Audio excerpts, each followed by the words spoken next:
Everybody's putting the death flag up for Freya. What's up with that? Did you guys see that? She's got lots of crispy parts in the trailer. I decided to call them frosted flakes. Ew. They're, they're flakes and they're frosted. I know, but that's nasty. Hi guys, this is EXO. We're back with Pop the Culture. We're joined by our pals Chad from the Macross Mecha Manual and Celia Rose. And today we have a special guest. We have Brandon from Project 03. You may have seen his photos of Valkyries, very popular in the Macross fandom. All right, so a couple of announcements during the Airwalk here. I think the biggest announcement was the trailer and the graphics. Let me show you the graphics right now for the next Macross Delta movie. And here it is. And this is a collaboration between Tenjin and Mira Chisato. Did I say that right? Nice. Yes. Yeah, so, and then there was a trailer. Why don't you start us off, Celia? So the new trailer doesn't give a ton of information, but it does showcase like some different clips from the first teaser, including a new song, an insert song called Glow in the Dark. However, the voice that's singing it is heavily synthesized. So I'm not sure if that's the way the song is going to actually sound in the movie, or if they're just hiding it in case it's sung by someone that hasn't been introduced yet. Maybe even because there's that character covered in feathers that appears on the key visual and in the trailer. There's a potential it may be that one. You know, the reaction wasn't that great for that song. A lot of people are saying like, "Oh, I'm not sure about that." When I heard it too, I was like, "Ew," because don't get me wrong. Like, I think that synthesized voices can work well if you use them the right way. You know, like Vocaloid is an example of that. But yeah, the way it sounds, I'm like, that's kind of not good, which would really be unfortunate because so far Delta has had like really, really good music. There aren't very many songs in Macross Delta or that Valkyrie has released that haven't been good. So hopefully that's just a cover. We'll find out when the movie actually comes out, when the song is fully released within the film as an insert song. It also gives us a sneak peek at a couple of new Valkyrie models in there. The VF31AX, I believe, is previewed really quickly and lets us know that the movie's coming this fall. That's what the ending title card says on the trailer, is this fall, the movie's coming to theaters. So unless there's another state of emergency in the fall, it sounds like this movie is for sure coming out at that time. Finally, after over a year of being postponed. Yeah, it seems like people are ready to go back to the theaters. Just this week, Black Widow came out, and it actually did really well in the theaters itself. It made $80 million, not counting the amount of people that signed up for the Disney Plus. So, hopefully, Macross Delta has the same effect for the Japanese box office. Chad, did you see the trailer? What did you think about it? Or is there any high points from the trailer that you liked? The new character, yeah. I don't know why, but just the visual of the new character, like sort of in feathers and sort of like, kind of partially obscured, but I don't know, just that was the visual that, just stuck out the most for me. The new mecha, of course, looked cool and everything like that. But yeah, that one visual was probably the standout for me. The song, I'm not so all that concerned about it. I mean, I've never been all that crazy about the Macross Delta music anyway. It's fine. It's just nothing that really nothing too excited to me anyway. The song I can understand. I can understand though, like the synthesis. It almost sounds like a what do they call it again? Damn, I can't remember the name. Anyway, heavily digitized and whatnot. And I can understand why a lot of folks are sort of like, I don't know about that. Because everything is usually with most anime songs, everything is supposed to be like very, very clear. easily heard and enjoyed and stuff like that. The voices are one of the key draws, I guess, for a lot of anime music. But yeah, that's about it from the reaction. I mean, there's not much there to go on as well. There's not all that much new material there. Chad's a heathen. He doesn't like walk here, bastard. All right, what do you think, Brandon? I thought it was cool. The theme song or the music was a little jarring initially because it wasn't like what I was expecting from it. It was different. You're just like, whoa, this is different. But for me, the main thing was the mecha. So yeah, it was cool to see. The VF-31AX, as they're calling it, that was cool to see. And also they snuck in a blue YF-29, or it might even be a Was that a VF-29. 29? Yes, it is a 29. It was a 29. I looked at it because I was going through and just trying to get good shots of the 31, and then when I paused it, I was like, wait a minute, that configuration's different. It has four engines. That's a YF-29, and it's blue. What the hell's going on? Had to double check. I was like, maybe it's red, but with the lighting, I was like, no, it's blue. And I went through a couple of frames, and it's a purplish blue, and yeah, and that other whatever. I just want to I'm just gonna call it the Tron VF for now because that new one. The SD it has Tron. The Tron, or let's just not call it. We'll just call it the neon one, and it just has all the neon. So I'm like, that's pretty cool looking too, because they showed the part where it looks to be. It has the feet of almost like a. Why can I not think of it right now? Let me turn around and take a look. It looks like a YF-27's feet because it has 3 prongs, and then they're putting on the booster packs or the super packs onto it. So that was pretty cool looking. I just want to find out more. And also the thought is, all right, Bandai, you're going to soak us for some more money now. What's the theory on what's the running theory amongst fans on the 29? Like, why is it there? Is there any?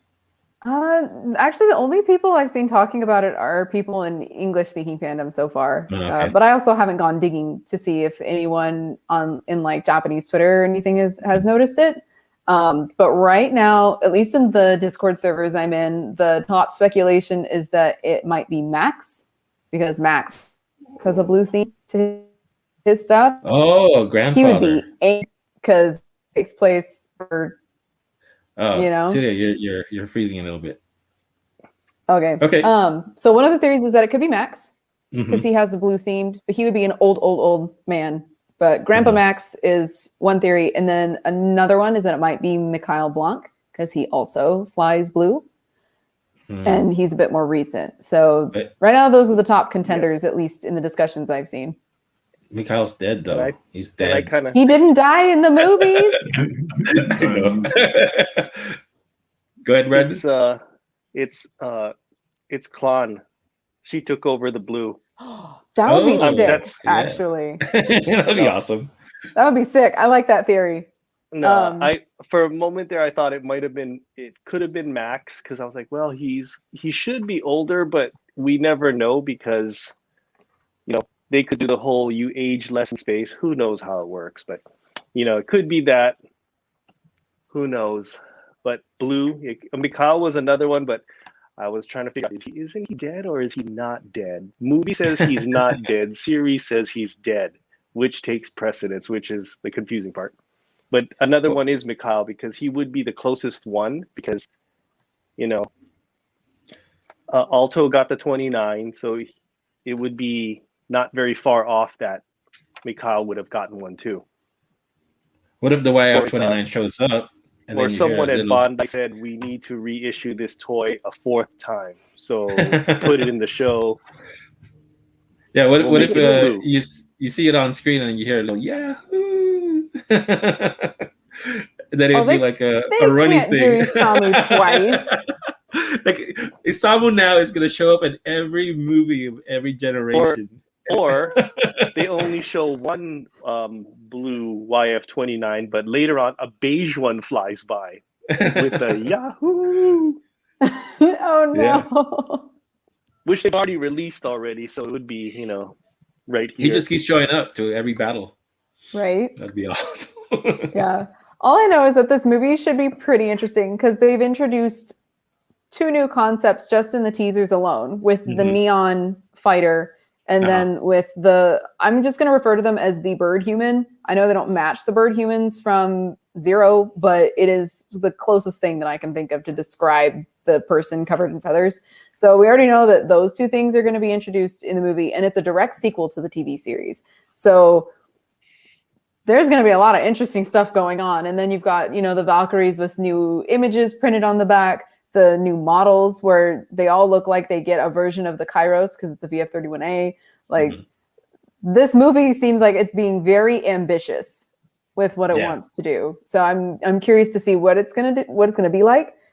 Someone discovered that the movie has a runtime of over 120 minutes. So that's a long time, and I hope they use it effectively. Yeah. And the storyline is basically, in the end, I don't know, one of the Macross ships gets taken over. They ask Alto to fly. I mean, not Alto. I mean Hayate to fly this new experimental VF that they have, and so he has to fly it out, And then I don't know if they've reused that story before, but it just. Doesn't it seem like Hayate is in the SV because there's like a shot of him in there's like a projection cockpit? that virtual cockpit. That's kind of what I was seeing too. That kind of circular graphic behind him. Did you see that, Chad? In the trailer? That's the Batroid mode cockpit. For which one do you think? For the 31. The 31 has a projection? Yeah. Because it doesn't, remember, the 31 doesn't really transform. The cockpit internally does not transform. It stays level, right? And so most of the cockpit is like virtual. Isn't that also why the pilots appear not to have helmets? Because it's part of that virtual display part inside. of the virtual environment, yeah. Well, Hayate never wore a helmet anyway. But yeah, I think that's the same sort of situation, yeah. Or was that only just for the SV 262 Drakens? I'm not sure. I don't remember. I don't remember. 31's having a projection. Yeah, I remember the 262s being all virtual, so it was just everything was projected around them, like the environment, like there was no instruments, anything. But the 31, I don't remember, because everything I can remember from that was like a close-up shot of their face. Well, there was instruments. There was instruments in the 262. They had like instruments and controls and everything like that. It wasn't like the 20.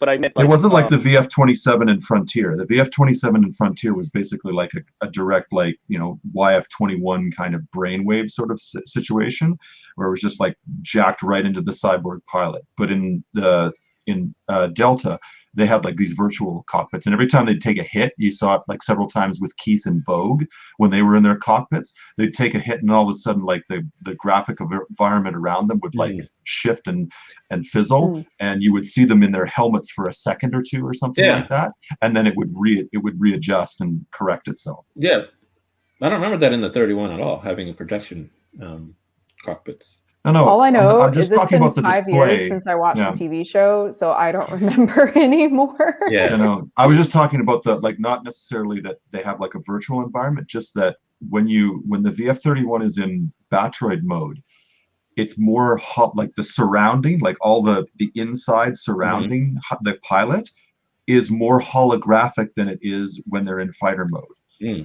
Because they kind of have to be, right? And also like they wanted to do something visually different, because unfortunately the cockpit for the VF-31 doesn't transform like most other, well, not I say most other, but a lot of other Valkyries. Like how they like some Valkyries, when they transform, like the cockpit actually reorients like 90 degrees or something like that and stuff. The VF-31 doesn't do that. Just the way the torso is built, the actual like cockpit stays level, just like it is in fighter mode and gearwalk mode. Yeah. It doesn't actually reorient.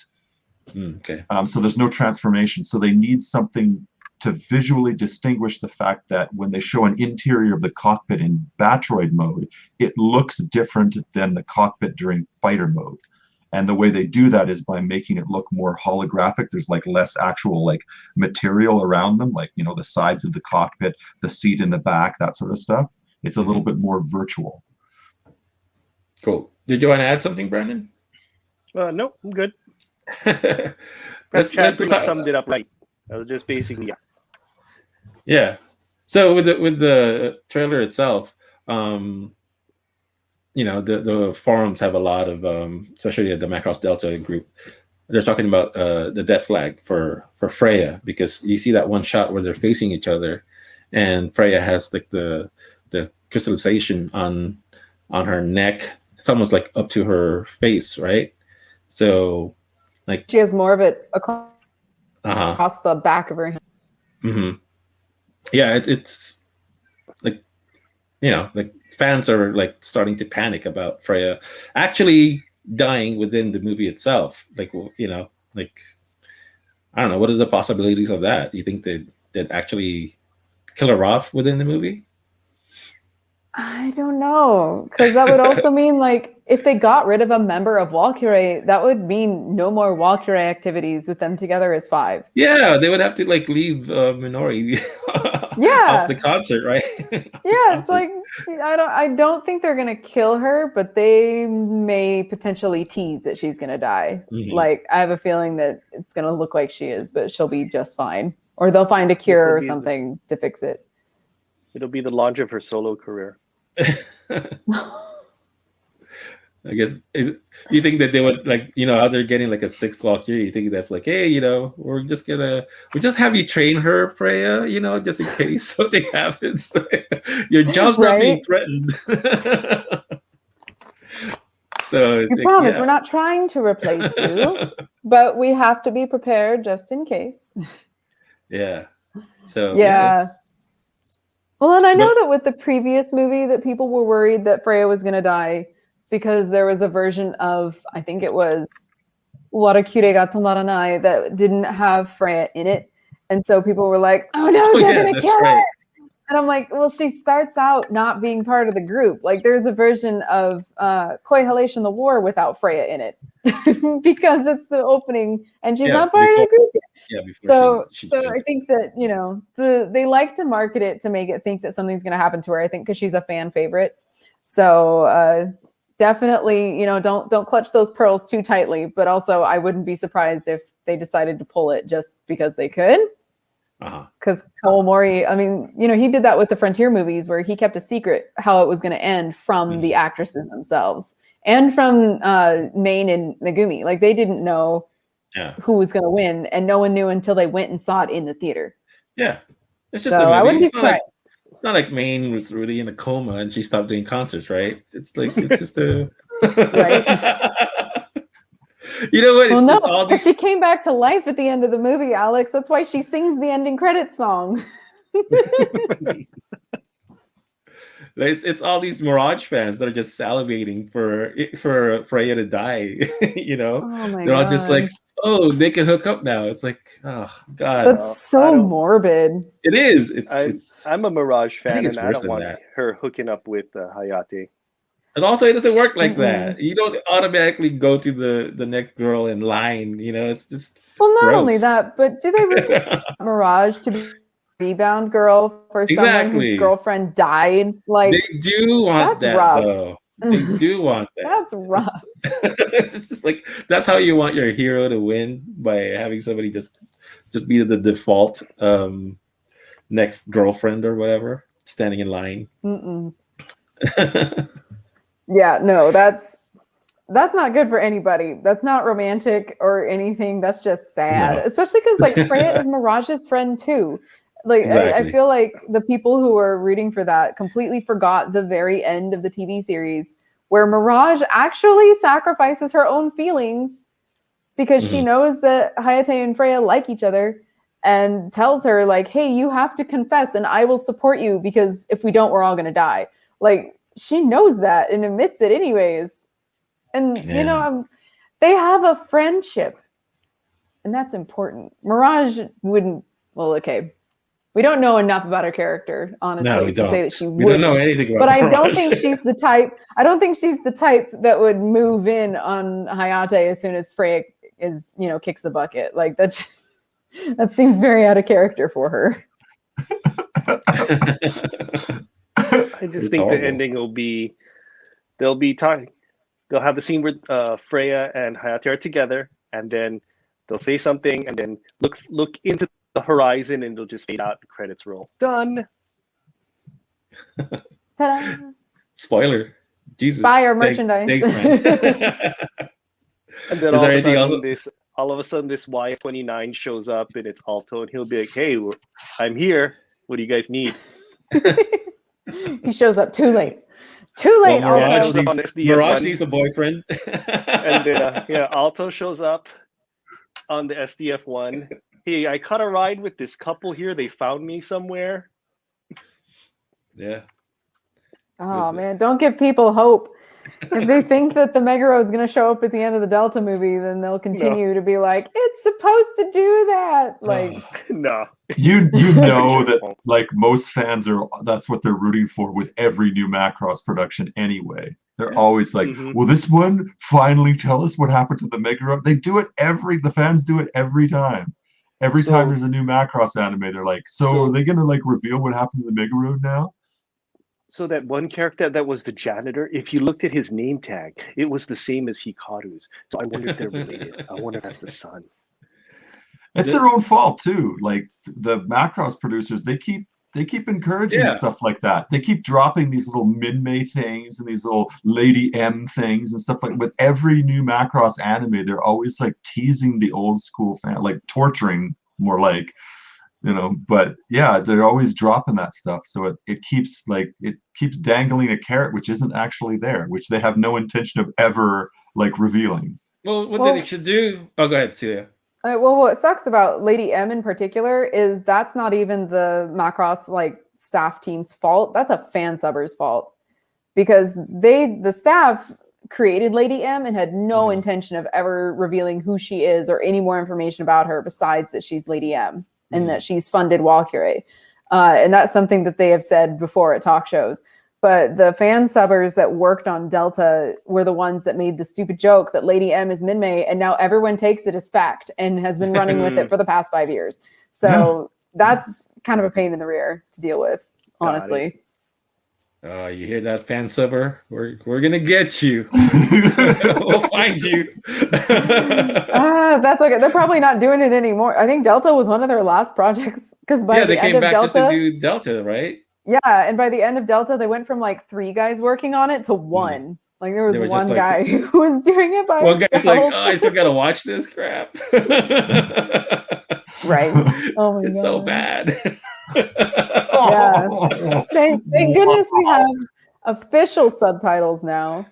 Yeah, right. With the new Blu-ray. Clarify all that. Yeah, with the new Blu-ray. Those are gonna come out on the Blu-ray box set too. Like, yeah. What is that? Always fan subs. What I was gonna say was that they should have the next series like open, and it's like the Mega Road that just crashed on Earth, and then they're like, "Oh, there's no survivors. Sorry, it's over." And then just put an end to the whole Mega Road thing. But if they do that, then they can't include Minmay in anything ever again, because she's gone.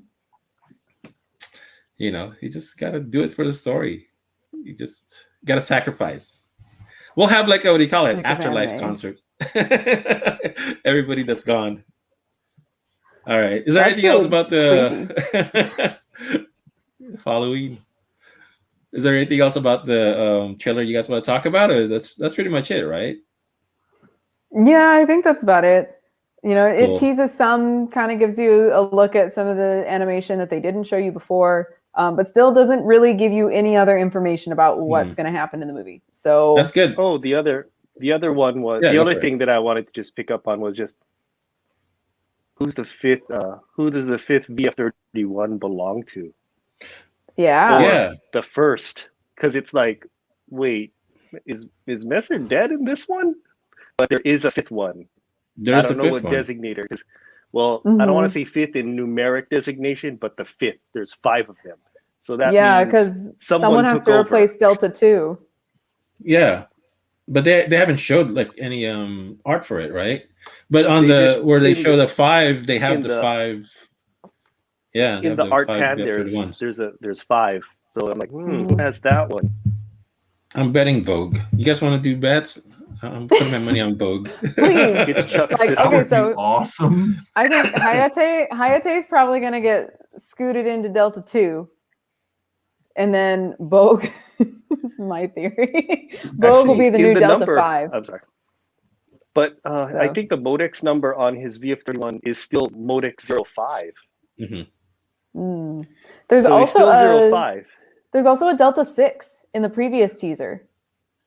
A Delta 6? So Yeah. That's true. That's right. So they skipped 2? Maybe they retired 2 in to honor Messer. You know, the number 2 is gone, so they just put in number 6. So who would be number 6? It's Chuck's sister. Yeah. Yes. She gets more of a storyline than Mirage. That would be sad. Poor Mirage. But I kind of have a sneaking suspicion it's going to be probably Vogue. My vote is. All right, 3 for Vogue. What about you, Chad? Because of the fact that he's already flight trained and everything. And he just wants to be close to Walker. That would be awesome. Vogue is like one of the best characters from the old show. I just hope if he is flying it, he's not doing that. They don't animate him leaning forward all the time.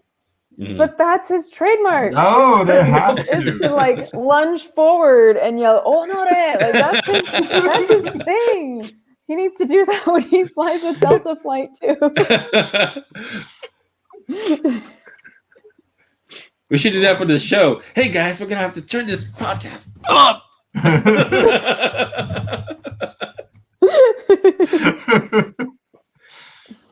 So is that it for the trailer? You guys have anything else for it? We're good. All right, we'll be back. We're gonna talk about the new variants of the VF-31AX. All right, see you guys.